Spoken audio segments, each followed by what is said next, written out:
하나님께서 친히 행하신다 하는 말씀을 어제 드렸지요. 하나님은 우리에게 감당치 못할 일을 결코 맡기지 않습니다. 우리보다도 우리를 더 잘 아시는 분이기 때문에 그렇습니다. 우리가 우리 인생을 귀하게 여기는 것보다 더 하나님은 우리를 귀하게 여기시고 우리에게 실수가 없이 인도해 가십니다. 인생에서 중요한 관건은 이 하나님의 주권을 인정하고 하나님께 순종하는 것이 우리의 관건이에요. 불순종하는 것이 우리 인생을 많이 돌아가게 하는 거죠. 하나님의 주도성과 하나님의 열심이 이 세계 역사를 경영하실 뿐만 아니라 우리의 삶도 그렇게 인도해 가시는 거죠. 그래서 우리는 말씀 읽고 기도를 하면서 하나님의 뜻을 분별하는 이 영적인 감수성이 아주 예민하고 민감해야 될 줄로 알아요. 하나님이 어떻게 말씀하시느냐? 모든 기적이 다 가능해요. 그러나 기적을 계속 일으키면 어떻게 되겠어요? 무질서한 세상이 되는 거예요.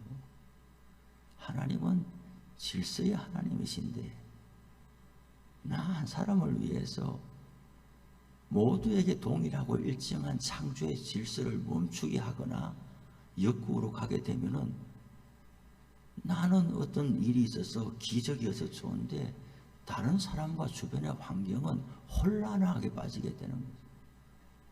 하나님은 무엇이든지 가능하고 실제로 기적도 많이 있지만은 우리는 기적을 바라볼 게 아니라 일상의 삶 속에서 주시는 하나님의 음성을 분별할 수 있는 영적인 감수성이 살아있어야 되는 거예요.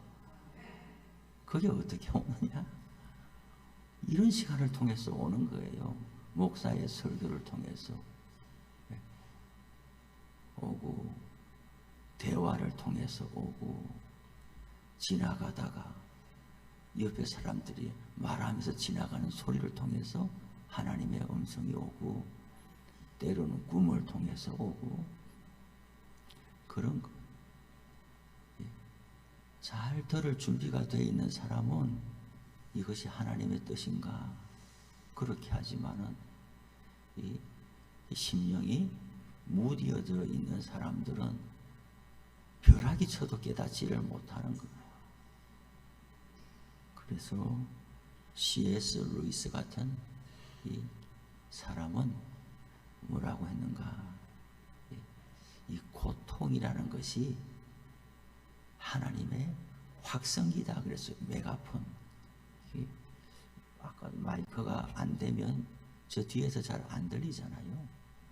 마이크가 딱 되니까 뒤에서도 잘 들리는데 하나님이 우리에게 할 말이 있어서 계속 여러 모양으로 이야기하는데 얘가 잘 못 알아듣고 하면은 확성기가 되고 이야기하는데 그 확성기가 고통과 고난이다.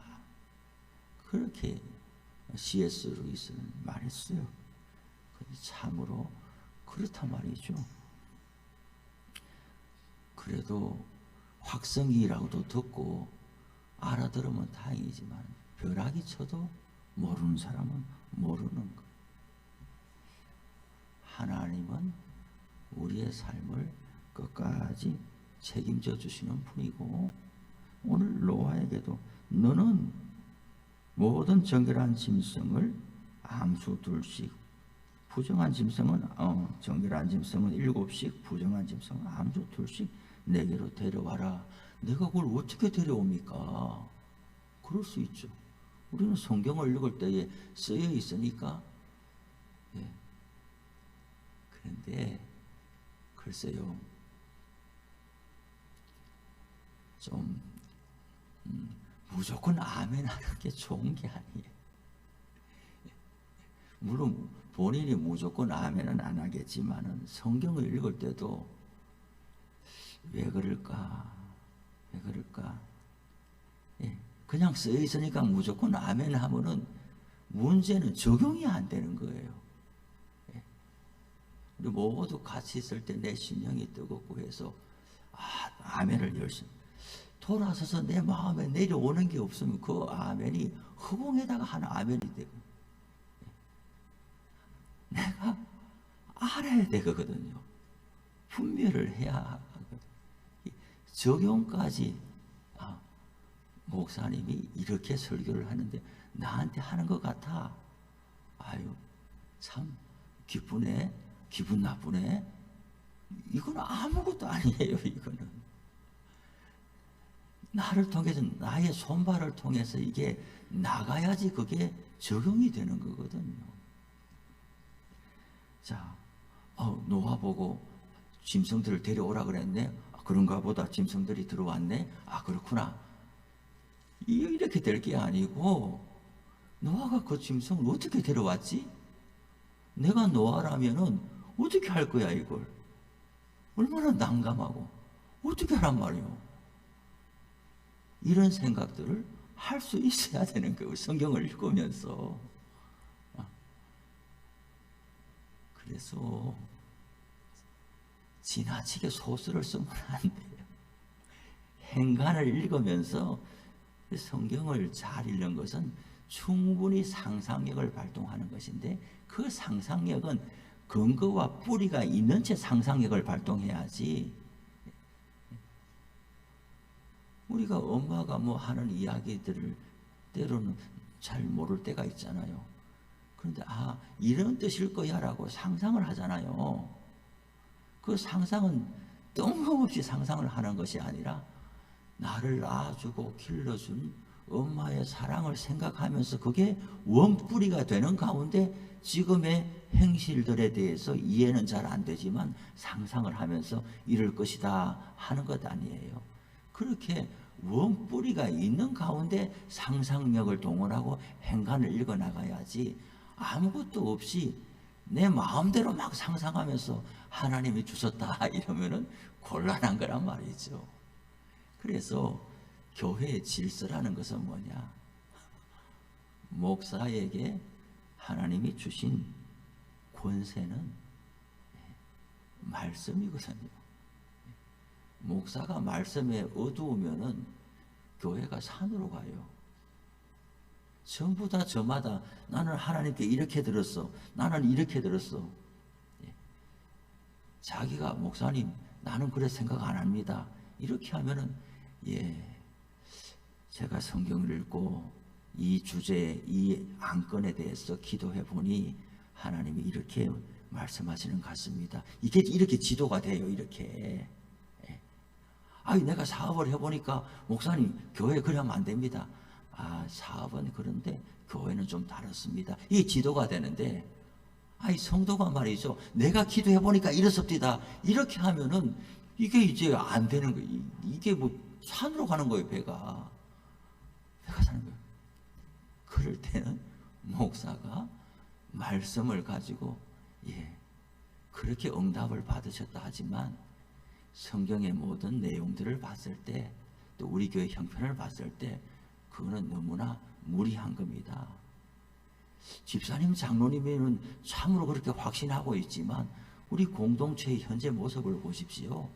그거는 시기상조입니다. 때를 기다려야 됩니다. 이렇게 말씀을 중심으로 목사가 때를 분별하지 않으면 목소리 큰 사람이 이기고 교회가 시끄러워지고 저마다 하나님이 나에게 말씀했다고 하면서 배가 산으로 가버리니까 공동체가 될 수가 없어요. 하나님이 결코 그렇게 교회를 인도하실지를 않아요. 그렇다면 교회가 70년 동안 되어 오지도 못했어요. 며칠이 아니라 일주일 만에 다 깨지고 말 거예요. 그렇지가 아니하고 하나님의 인도하심이 말씀 가운데 쭉 이끌어져 가는 거예요. 그 말씀을 볼 때도 행간을 잘 읽어내면서 기계적으로 이렇게 쓰여 있잖아. 1절에 이렇게 쓰여 있잖아. 이런 것은 신천지식의 성경 읽기란 말이죠. 성경은 여기에는 이렇게도 이야기하고 여기에는 이렇게도 이야기하고 그렇게 단어 하나하나 가지고 말할 수 없는 것이 얼마나 많은데 성경을 전체적으로 읽으면서 하나님의 마음을 알아서 우리의 상황에 따라서 적용해 가면서 신앙생활을 해나가야 되지 1절, 2절, 3절, 3절 신천지처럼 막 짜맞추기식으로 하는 거는 그거는 메마르고 건조할 수밖에 없어요. 우리는 성경을 읽으면서 성경을 읽어낼 때 성경 속으로 들어가는 즐거움이 있어야 되는 거예요.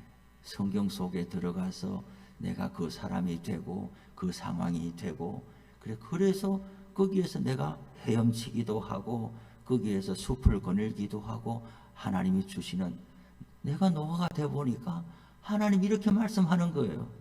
그게 나의 형편과 처지와 뭔가 준비하고 계획하는 일들하고 맞아떨어지고 그렇구나. 그게 바로 은혜를 받는다 라고 하는 거죠.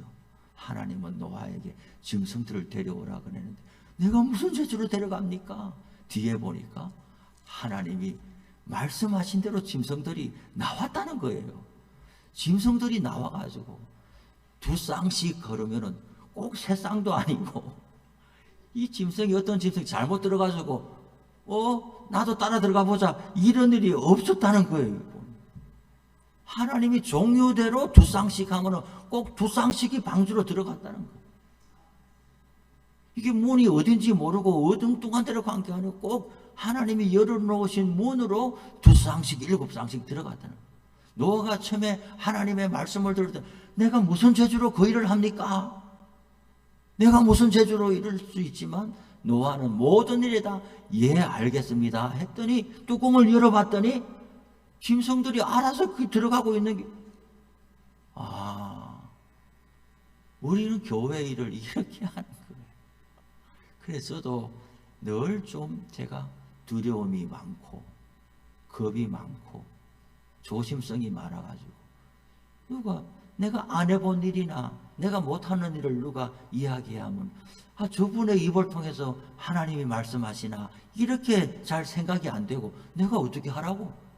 나 그거 못하는데 나 뭐 안 돼 이런 마음이 불쑥불쑥 먼저 나오는데 제 담임 목사가 되어 보니까 그런 마음은 겸손한 것도 인간적으로 보면은 모르겠지만 이 신앙과 교회 질서로 보면은 그거는 겸손한 것도 아니고 그거는 참 불신앙이다.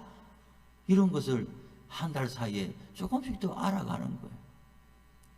그 성도님들이 목사님 이렇게 이야기를 하면 제가 때로는 자신이 없고 좀 겁이 나는 일이라 할지라도 하나님이 우리 교회에 은혜를 베푸시나 이분들의 입을 통해서 나에게 용기를 주시나 이분들의 입을 통해서 너 좀 생각을 넓게 가져봐봐.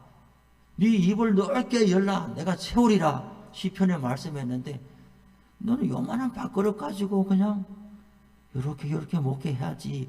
그러지 말고 네 울타리를 그냥 터트려버려. 유교리에 와서 이렇게 살아야 되겠다. 고구마 캐고 옥수수 따고 이렇게 살아야 되겠다. 이 생각을 터트려버려. 옥수수도 딸 수 있지만은 사람의 영혼을 추수하는 일이 더 많을 수도 있고 하나님이 하시는 일을 네 마음의 울타리의 장벽을 무너뜨리고 이제 경계 없이 한번 출발해보자. 이렇게 말씀하는지 친구들의 말을 통해서 성도님들의 대화를 통해서 시편의 말씀과 이 창세기의 말씀을 읽으면서 하나님이 그렇게 말씀하는지 이런 걸 분별하는 것이 너무나 중요하다. 교회를 섬기고 한평생 신앙 생활을 하면서 내가 되고 안 되고를 다 결정한다고 하면은 그게 뭔 신앙 생활이란 말이냐. 내가 되고 안 되고를 다 계산해 가지고 그 계산대로만 움직인다고 하면 내가 하나님을 믿는 게 어디 있냐는 말이죠. 하나님이 하시는 일은 하나님이 친히 행하신다. 사람이 없으면 사람을 보내주고 짐승도 보내주는데 이 짐승이 어떻게, 난 너무 신기한 거예요. 이게 노아의 입장을 대보면 노아는 너무나 말도 어떻게 하라면 이걸 이 수천 마리의 종류의 짐승들을 생각하면서 하나님은 말씀을 하고 명령을 하는데 나는 방법은 생각이 안 나는데 시간은 다가오는데 시간이 다가오잖아요. 일주일 안에 시간이 방주를 다 짓고 일주일 안에 이제 하나님 홍수를 내리는데 일주일 안에 이 하나님의 말씀대로 짐승들을 다 저기다 갖다 넣어야 되는데 시간은 다가오는데 나는 할 능력은 없고 하나님 어떡합니까? 하나님은 걱정하지 마라 이런 말씀만 계속 할 거란 말이에요. 뚜껑을 열어보니까 하나님이 다 준비하고 방법도 하나님이 다 이해를 하고 나는 그냥 뭐예요? 놀라기만 할 뿐인 것을. 하나님이 하시는 일에 놀라기만 할 뿐이고 앞으로는 더 의심 없이 잘 순종하겠습니다. 우리의 인생이 그런 인생이에요. 저는 이러한 놀람과 순종의 일들이 우리 가운데 더 많아지기를 원합니다. 신앙생활이 건조하고 재미없고 따분한 것이 아니라 이 놀람과 경이로움과 이 기대감이 정말 하수같이 넘치는 그런 우리 일생이 되어서 우리에게 오는 사람들이, 우리 교회에 오는 사람들이 우리하고 밥 먹고 우리하고 커피 마시면서 우리 옆에 와서 대화를 해보는 사람이 기대감이 없이 왔다가 깜짝 놀라면서 하나님이 그렇게 살아계시고 그렇게 일한단 말이야? 절에 가듯이 그냥 교회 와서 예배 드리고 집에 가고 예배 드리고 집에 가고 절에 생명력이 없잖아요. 그냥 가서 불공하고 오고 불공하고 오고 뭐. 그래서 저는 그제 쉬는 날 참 난생 처음으로 절에 한번 가봤는데 강원도 낙산사라는 절이 있는데 그 지나만 같이 그 절에 가볼 생각을 안 하는데 그 절에 가보니까 그 불상 앞에서 사람들이 그 더운 날에 엎드려서 계속 절을 하면서 막 이렇게 하는 거예요. 우리 저렇지 않은데 우리는 기척도 없는 데서 그냥 열심만 내는 것이 아니고 우리는 기대감과 역동함이 있는 거예요. 우리 교회는 이렇게 사람들에게 하나님의 살아계심과 기대와 이 흥분됨과 이런 것을 전해주는 그런 교회가 되기를 바랍니다. 오늘 하루 우리의 인생 가운데도 그런 소식들이 더 많아지고 들려지기를 바랍니다. 하나님의 일은 하나님이 하시는 거예요. 기도합시다. 하나님 감사합니다. 오늘도 주의 말씀을 통해서 내가 어찌 할 줄을 모르는데 하나님은 왜 자꾸만 나에게 감동케 하시고 자꾸만 몰아가실까 두렵고 염려하는 일이 우리 가운데 있습니까? 하나님이 말씀하셨으면 친히 이루시리라는 믿음과 소망을 우리 가운데 더욱더 붙잡게 하여 주옵소서. 오늘도 우리의 삶을 인도해 주시기를 간구하옵고 예수님의 이름으로 기도드립니다. 아멘. 하늘에 계신 우리 아버지, 아버지의 이름을 거룩하게 하시며 아버지의 나라가 오게 하시며 아버지의 뜻이 하늘에서와 같이 땅에서도 이루어지게 하소서. 오늘 우리에게 일용할 양식을 주시고 우리가 우리에게 잘못한 사람을 용서하여 준 것 같이 우리 죄를 용서하여 주시고 우리를 시험에 빠지지 않게 하시고 악에서 구하소서. 나라와 권능과 영광이 영원히 아버지의 것입니다. 아멘. 주여 세 번 부르시고 기도합시다. 주여.